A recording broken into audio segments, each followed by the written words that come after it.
earns his living in the arena. An arena bursting with strange electricities.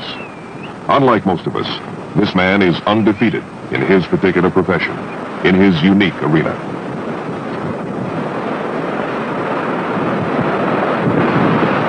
This is Joe Frazier, heavyweight champion of the world. He's a businesslike man, a man who doesn't like crowds. Beneath the ring lights, two men are a crowd. One of them has to go.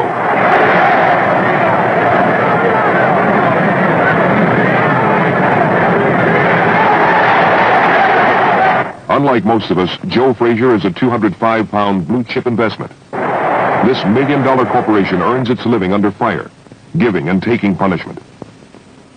600 stockholders own part of the action, but only one man answers the bell. Dreams and long hours on the road, music and hard-thrown fists, blood and laughter, pain and pride.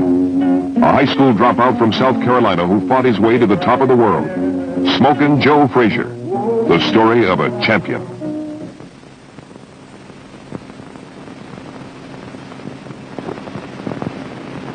There's only never been a fighter, heavyweight, that's been on record today that throws the punches, constantly born in throwing as many punches as Joe.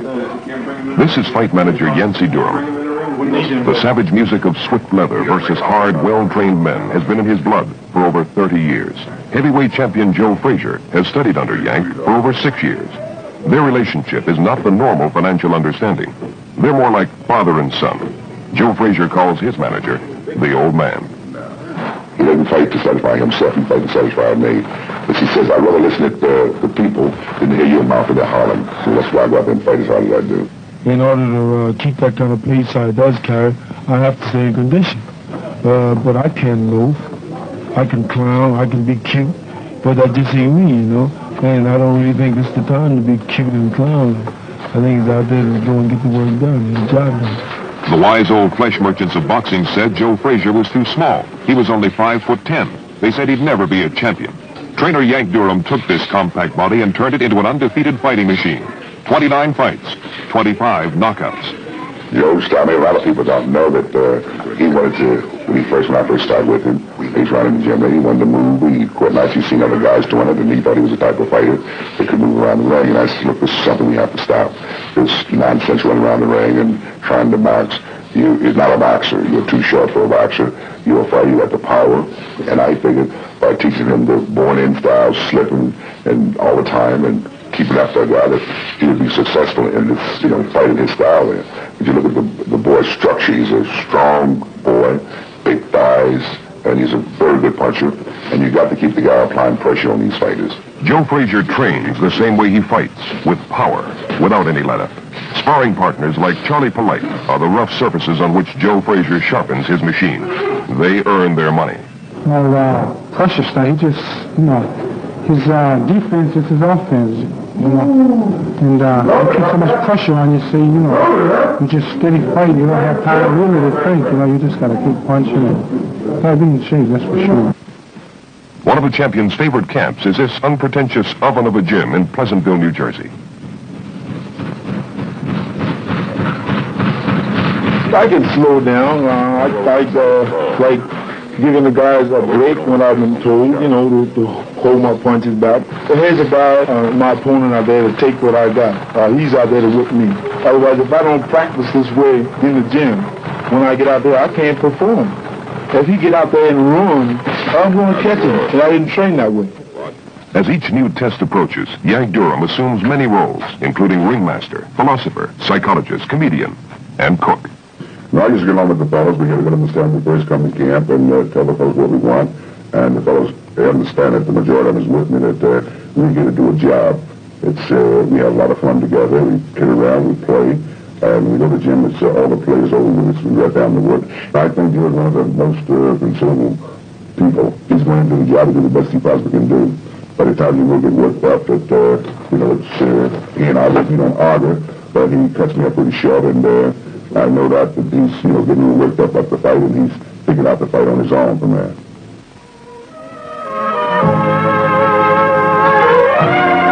Alone is the only way Joe Frazier can put together a moment of truth that is only days or seconds away. You got to train. I mean, in order to go and, put these guys away, you got to train. I don't like being away from family. What the heck? They're not going to train for me. There's no sense in having them around while I'm in training because I can get kind of grouchy, so that's about the only thing. I just don't like being away from the family.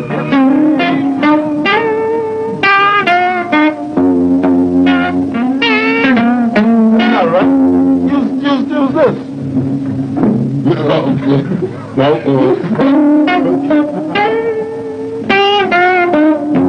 Music is an old friend he has always used to dissolve the endless, lonely days of preparation. Here I am, walking alone. This is like a joy, looking back down. When I heard first my eyes on you, that's when I knew you. Love was out to get me. Love was out to get me. Oh, yes it was.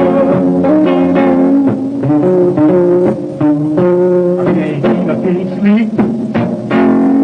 A champion's work begins while other men still sleep. Joe Frazier runs in pursuit of perfection, in pursuit of a dream that began in a four-room shack in South Carolina. A dream of a black man standing tall in a white America. A dream that would not die.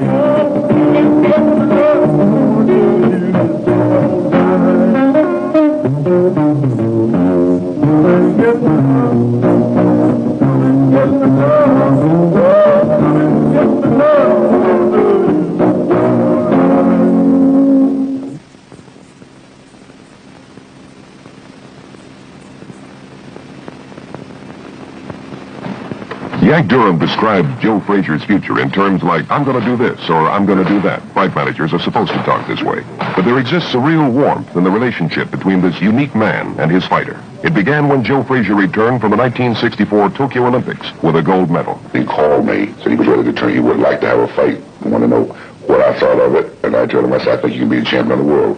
And he should get me a fight, and we'll see what we can do with this. And when I first saw him fight his first pro fight, I said, gee, this guy needs a lot of work. You got to guide this guy the right route.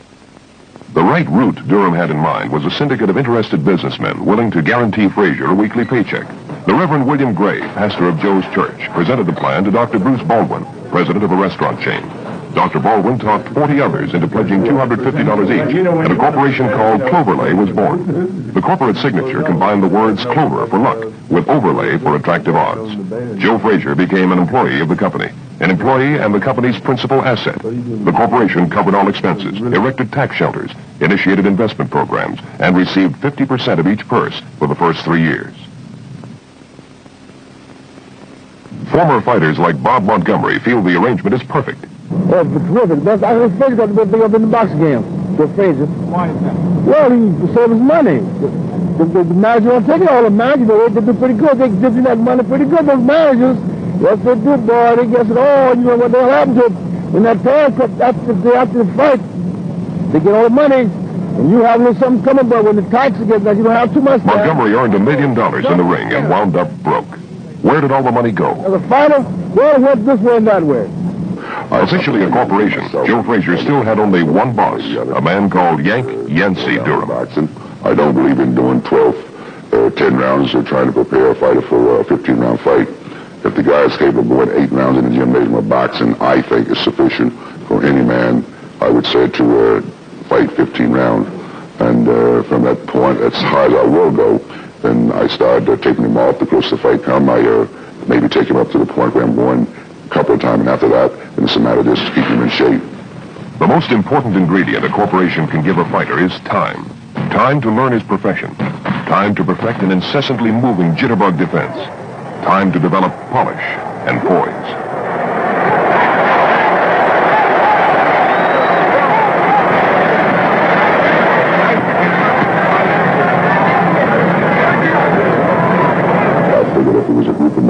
We invest this money. It wouldn't be one man laying out a lot of money, and he figured that things would maybe go bad with the guy would lose the fight, and rather we put pressure on me or putting him in with someone I would think was, the Joe was ready to fight. That would be very easy. With no pressure on Durham to put his young fighter in the ring against name opposition, he matched Frazier with a series of unranked heavyweights, including unknowns like Dick Witherman, Toro Smith, Al Jones, and Mel Turnbull. Frazier won his first 11 in a row to no one's surprise, all by knockouts.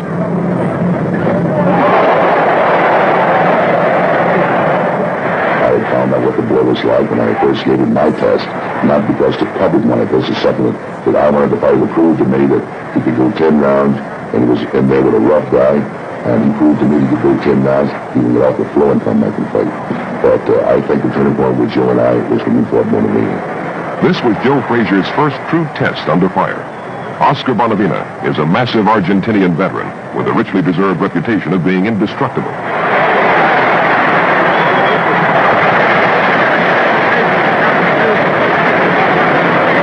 In the second round, this baby bull taught Joe Frazier an important lesson. Too busy gunning to duck his head, Joe caught a solid right to the jaw.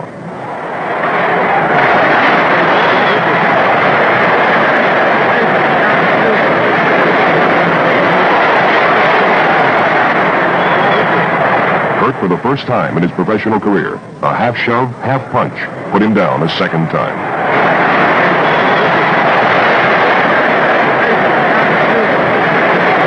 Overeager, Bonavena moved in for the kill. A third knockdown would end the fight.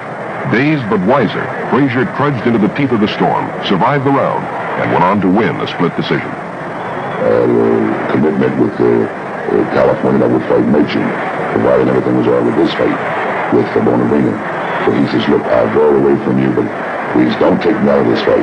Let me have this fight, and I promise you I'll do everything you tell me to do. From that point, after we talked it over, and we started this bit about you doing the fighting.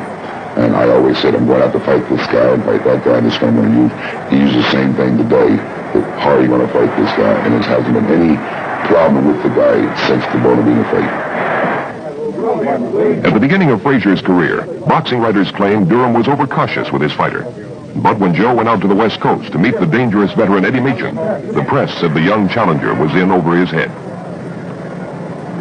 One fight in particular that I was criticized, I was nuts, everything was wrong. They was waiting for me to make a mistake so they could prove for themselves that I was making a mistake. And that was Eddie Machin.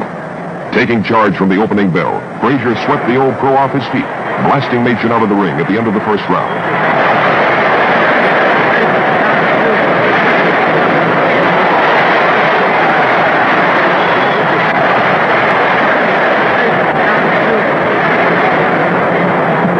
On the 7th or 8th rounds, I got in a little close to Machin, what we call getting a little close to him. And I started mixing it up a little with him. So I think I popped him on the side with a right hand. So he told me, says, hey, Joe, baby, you sure could smoke. You know, he ain't right hand. I said, yeah, you better look off that left one, too. I'm coming back at you. The fight ended abruptly in the final round, with Eddie Machin still on his feet, a proud but beaten man. Nobody, said Machin, ever hit me any harder. Frazier doesn't give you any room to hit. He never lets up. Yank Durham was delighted. Only 12 fights into Joe Frazier's career, and he knew this one was a winner. There's a lot of guys out there today can take a punch, but who wants to find out, you know? That's the problem. Otherwise, you got to have the heart and the chin don't have too much to do with it. Otherwise, I think if anybody can hit the right place, you can go down. But it's the idea of having a heart of struggling back up and say, well, look, I'm just even going to go out, you know? This is it. So heart is everything. Beaufort County, South Carolina, USA. The Sea Islands. 1/3 of the people live in houses called substandard. 4 out of 5 black children don't finish elementary school. 19th century diseases still haunt overcrowded, underheated shacks. Beaufort County, South Carolina. That's where Joe Frazier grew up. One of 9 children, youngest of Reuben Frazier's 6 sons. Dreams die young in Beaufort County. There's only one way a black man can escape. Keep the faith and run for daylight. Daylight to Joe Frazier was a dream, a special dream. His mother, Dolly Frazier, remembers how that dream began. Well, he just was a good boy. He'd get out by himself and go to play. And start off boxing, he'd get his sack and put some sand in the sack and put it up in the mule lot once in a shed we had for the wagon. And he goes out there and box by himself. He never let the child run around and do too much badness. His sister, Julia, remembers too. He never went around picking on anybody or anything like that, but if anybody bothered him, he was always willing to defend himself. And he was always like a pride and joy of my father. He never wanted anybody to bother you or anything. And during the time he was growing up, he always used to say to us that he was going to be the second Joe Louis. Just like my mother always said about the sack and whatnot he used to pound on. Whenever we tell him anything about their sack or call him in to do any of the chores around the house, he would always say, "Oh, leave me alone, I'm gonna fight, I said, "Boy, why don't you get on out of my face and go and find something to do?" He said, "Oh, you ought to go on and laugh at me if you want to, but I'm going to be the second Joe Louis." Joe Frazier has never forgotten the man who gave his life a dream, the man who gave him something to reach for. Reuben Frazier died in 1965. On the day Joe Frazier was born, his father said this would be his famous son. He didn't live to see his prediction come true, but he did raise his son to walk tall. He also raised Joe Frazier to believe in hard work.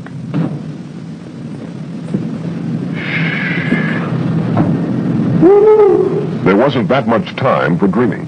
There were chores around the house and 12-hour work days on the nearby Bellamy farm.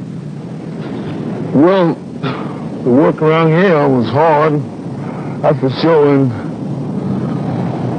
well, driving tractors in the field, loading vans, otherwise working on the grader machine, and every now and then dig a little ditch also. Well, it didn't pay well, not at all. But right now I think it paid off.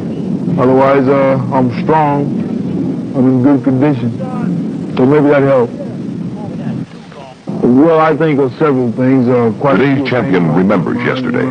He remembers his roots. Otherwise, I think like I could have been on the farm.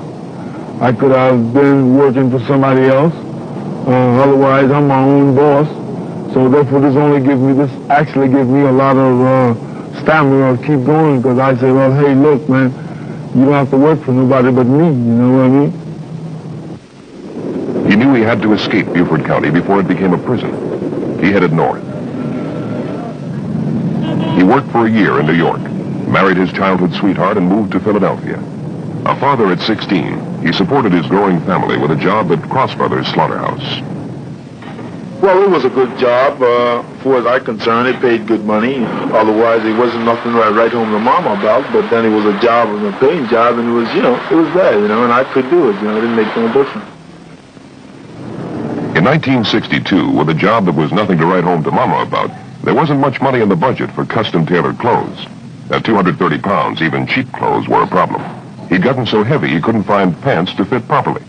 He used the Police Athletic League gym at 23rd and Columbia as a convenient place to lose the extra weight. All the pieces of a childhood dream about Joe Louis began to fall into place. Duke Dugent, in charge of the gym, got Frazier started. Then he pointed him out to Durham, a fight manager who had had fair success with a number of Philadelphia fighters. Most important, in that fight, you're going down this way, so you might hit it in the toes. Right. You can bring him up from there. You go down, when he's coming out, bring him hands up. But he'll be pushing back, so you trying to push and shove with the right hand. Down, go down with it. So I make this other guy push with you and try to hit you with the right hand. But you want to just go back with your head down. Short punches out of it.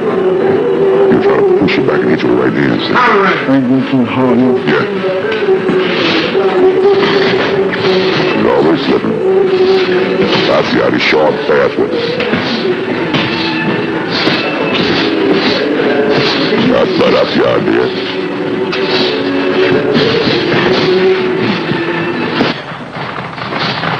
Like men born to hit home runs or born to drive golf balls out of sight, Joe Frazier was born with a natural aptitude for bending minds.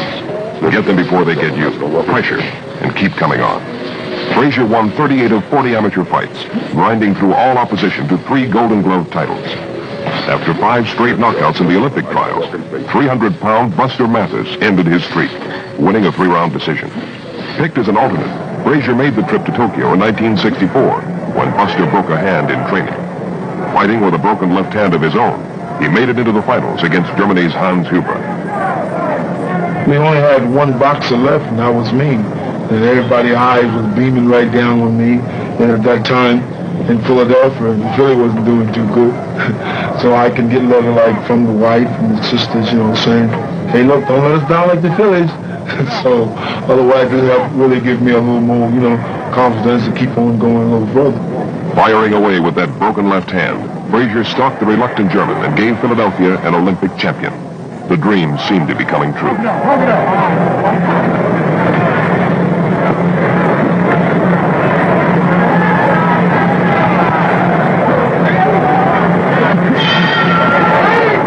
For other amateur kings, an Olympic gold medal possessed enough magic to open all the right doors. Joe Frazier's title seemed to lack that extra something. When I came back from the game, the hand was already busted up, and maybe 2-3 weeks later, I went to the hospital and I had it operated on. His wife remembers a bleak Olympic Christmas. In 1964, when Joe came back from the Olympics, things was awful hard for Joe and myself. Well, I'd been spent most of our savings to buy food for the kids and pay the bills and rent and everything. And his hand was broken. He couldn't work, and I had the children to care for. I couldn't work. So we was just sort of stuck. These were lonely times when the only thing left to this man was his belief in himself.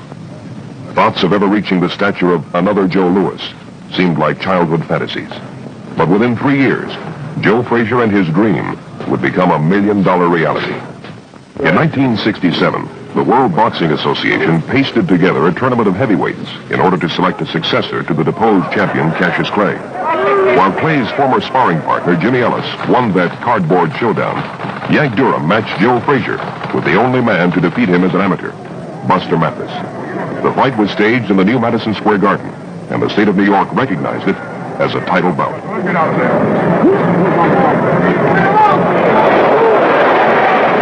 I don't think I apply pressure all the time. At least I apply a certain amount of pressure, but not steady hard pressure all the time. I think I pressure Mathis for constantly 6 hard rounds. And then the 7th round, he was there. I had to do nothing but stay right on him. He was beat so weak that they slow him down with body shots that he had to stop. Otherwise, all I had to do was just punch. Just get close to him. He wasn't doing too much movement anymore. Buster, the dancing bear, was through dancing. 100 left hooks to the body, and Buster was no longer a boxer. He was a target.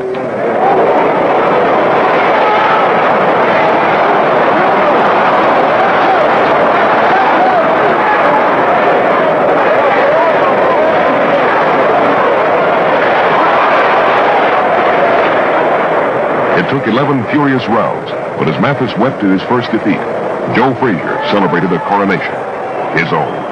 His boxing kingdom included New York and 4 other states, but the World Boxing Association erased his name from their top 10 out of petulance.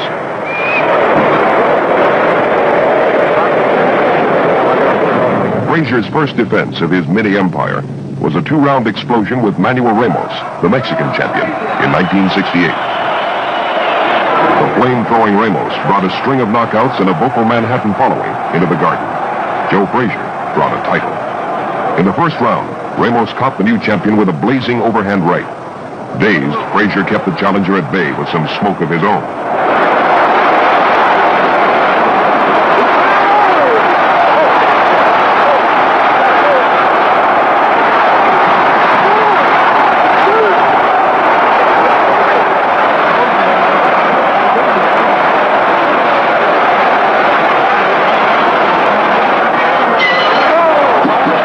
In the corner, Yank Durham talked about survival. How you feel? You're on it, man. You're a little far away from him. You're a little too far away from him. Give him room to punch. If he's trying to hit you with the right hand, you're not leaving that right hand. He hits you with it. Get in close and move your head, get your head down. You come up straight, see? You survive that real nice. You understand what I'm telling you? Get close for him. Get your hands up. You understand? Get your hands up. And he's trying to double up his hook, see? Don't give him room to level with that right hand, you okay? I got you. All right. Take your left hand up. Slip. You hurt him bad. But stay close, keep his body, watch his point. He's going to try to double up his hook, you understand? But you can stay down there. Don't come up too fast, okay? Keep your arms out, he's trying to hit that level. Don't pull your head up at once. Okay? Now stay closer to him. He's putting on the fire this guy.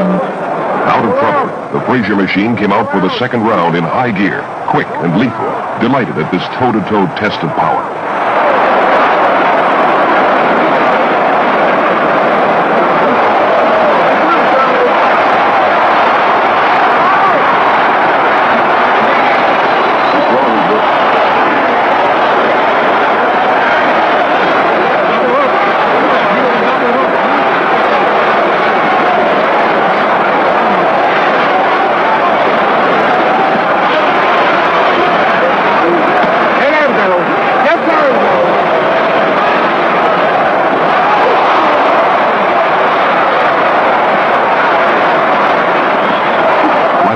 Frazier reached back into his strength for a home run.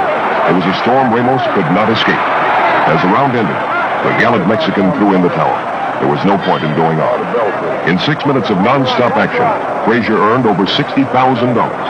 He could still remember when the purse had been $300. In his own mind, Joe Frazier was a champion. But the World Boxing Association continued to recognize Jimmy Ellis as the only real champion. While waiting for the reluctant Ellis to put his official title on the line, Frazier hammered out an understanding with the top contenders, including Irish Jerry Quarry. It was one of the most sensational collisions in the history of the heavyweight division.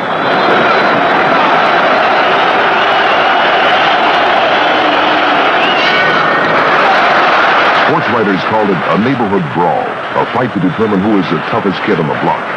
Quarry, a cocky California strong boy, was well known as a skillful strategist, an excellent counterpuncher who seldom forced a fight. From the opening bell of this fight, Quarry was a tiger, and Joe Frazier was ready. So what I learned from Yank, whenever a man come out throwing punches at you, you know, from everywhere, he throws it. Whenever a man starts fighting, I mean, you don't have to fight him back with vicious power or being wild or try to knock him out because he's fighting back. Just place shots in there easy, like everything you touch him with, make sure it counts. Now, the second round, when the bell rang, Jerry came back out. I asked him, I said, now, are you finished?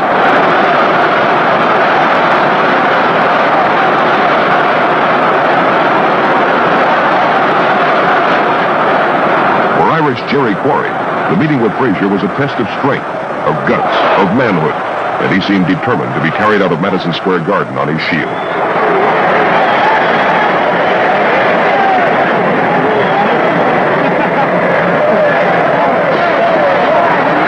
Between rounds never varies. Yank talks and Joe listens. Look at his mouth, please. Don't take my swing in closer with him. Once in a while, snap that jab out. Bing, bing. 2 jabs. You understand? Right. Close enough.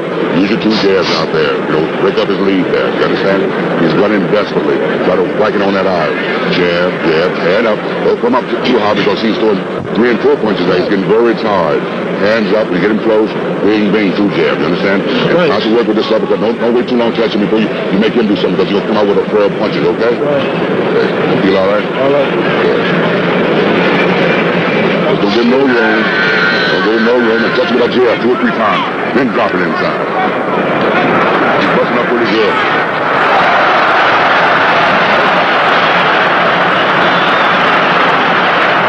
Laughing, crowding, Joe Frazier hammered at Jerry Quarry for 7 rounds.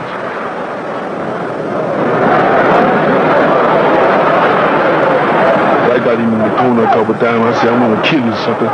You know, and really, he says, that's what you got to do. And I said, you doggone right, I'm going to do it too. I was trying to get his morale, you know, because this gave him more inspiration to stay there and fight. And he really did what I want him to do. Give me a little more inspiration to fight hard because I'm going to try to live to my word.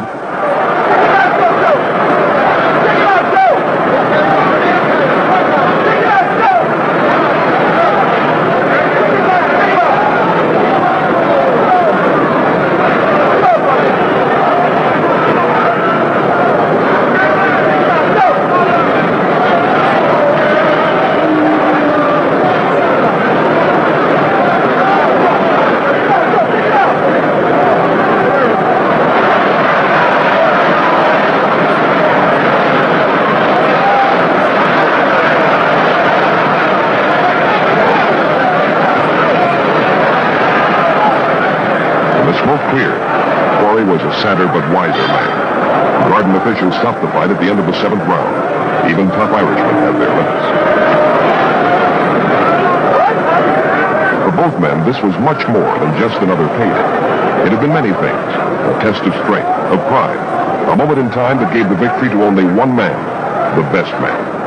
But there was one test neither man lost. The test of courage.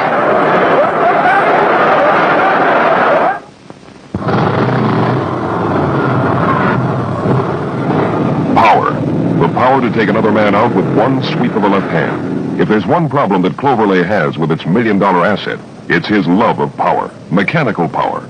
To Joe Frazier, speed is freedom. I think this is a kind of life, man, that everybody would like to live for once, to have that kind of feeling, to be free.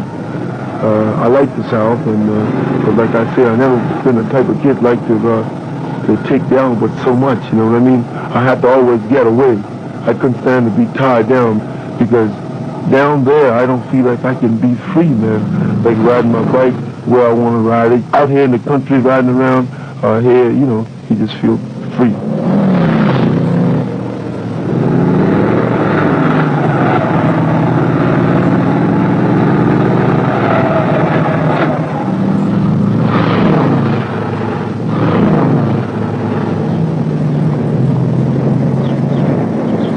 Speed is not merely a means of relaxation for the champion. It's an integral part of his painfully learned style in the ring. Despite his unblemished boxing record and unscarred face, sports pages continue to stereotype the champion as an enormously powerful wrecking machine that sacrifices defense for total offense. Frazier, say these observers, is an easy target.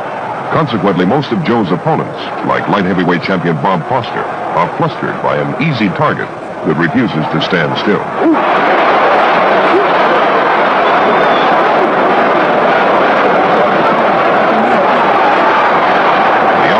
Foster, after demolishing his division, stayed with Frazier in one of the busiest rounds in heavyweight history.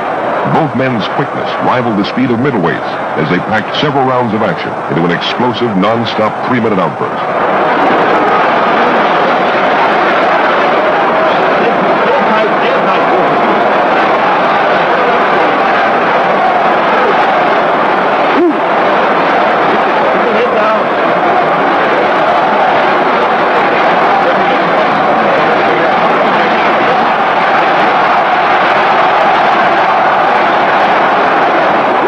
Opening of the second round, Frazier snuffed out the challenger with a suddenness that astonished even the odds makers, who had made him an overwhelming favorite.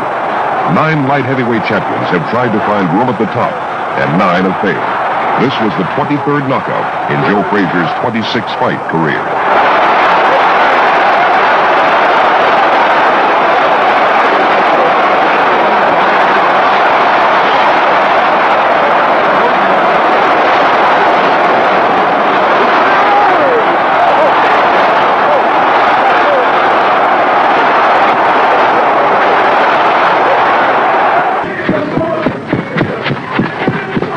Only 2 men stood between Joe Frazier and the undisputed heavyweight championship. One of them was Jimmy Ellis, who wore a crown invented by the World Boxing Association. The other was the exiled king, Muhammad Ali, still as pretty as a butterfly and as fast as a bee. Early in 1970, after 18 months of negotiating, Frazier stepped into Madison Square Garden to meet the elusive Mr. Ellis.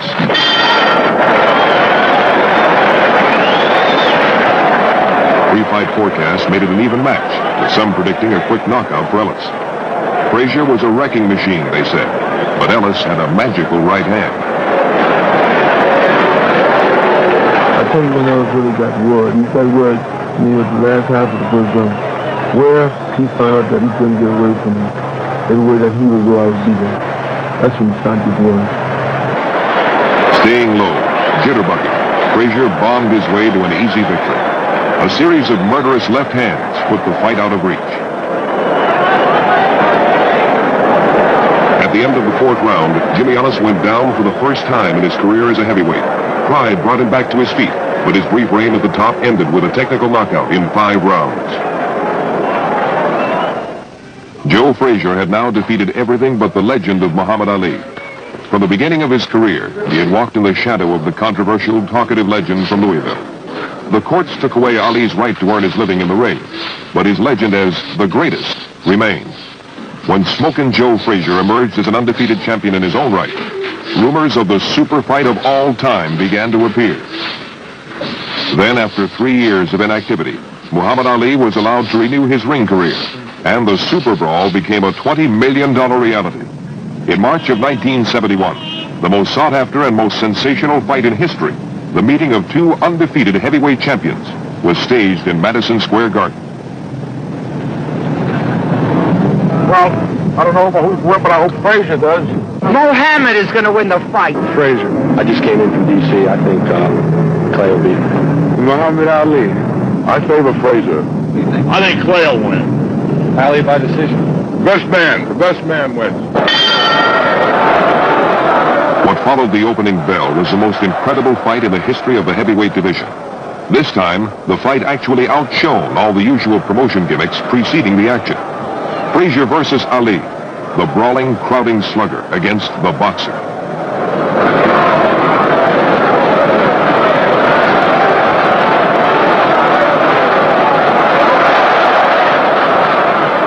By the 8th round, Ali was forced to use every trick in his extensive repertoire in order to survive the constant pressure. Slowed to a walk by Frazier's withering body punches, Ali backed into the ropes and waited for the storm to pass. Waited for Frazier to punch himself out. At times like these, only Ali's magnificent ego kept him on his feet, as Frazier scored with his left hook again and again. Clay has never fought a guy like Joe Frazier, or strong as Joe Frazier. There's no doubt in my mind that Clay would be in a lot of trouble. Well, to me, I don't see where you're a great fighter. I think he's a good fighter, you know what I mean, like any other guy, but I don't think that he's so great. To me, I just feel like he's another guy, you know. It's a special fight to me. One big thing is a good payday. Second big thing, you know, having a chance to meet this man, you know, and let him know who's the best man.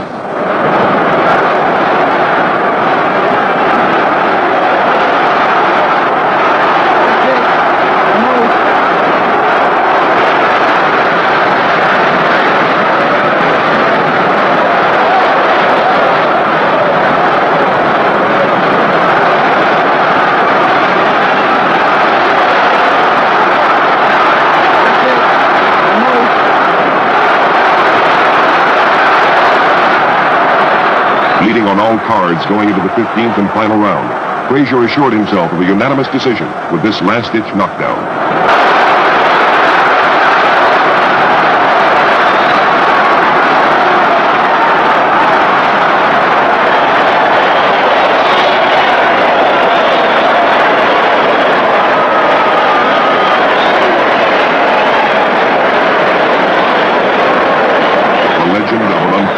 Combination of speed and power and poetry, the legend of Muhammad Ali had fallen.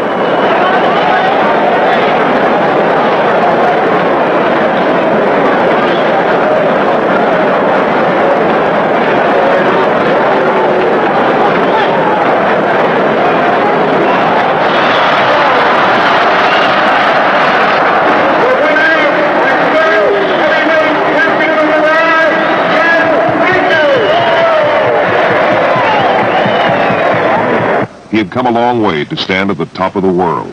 Joe Frazier had arrived, all the way from the sea islands of South Carolina to the top of the world. The dream Reuben Frazier planted in the heart of his youngest son, a dream of freedom and standing tall, had come to pass. Joe Frazier ran from no men on his way to the top, and his place in the history of boxing is assured. Smokin' Joe Frazier, a supremely talented brawler who comes to fight, who never lets up. Whether this name will ever become something for other young athletes to reach for, a name with the magic of a Dempsey or a Joe Louis, only time will tell. And may the best man win.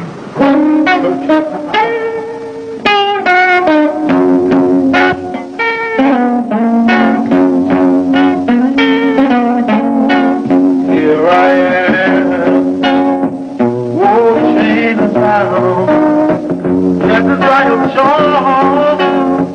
Looking right down when first lay eyes on you, right then I knew, oh yeah, love was out to get me, love was out to get me, oh yes it was.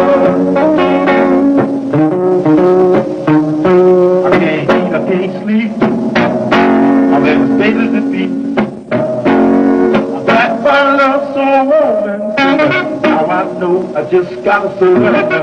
Come and get me love. Come and get me love. Oh, come and get me love. I wanna do you all right. Come and get me love.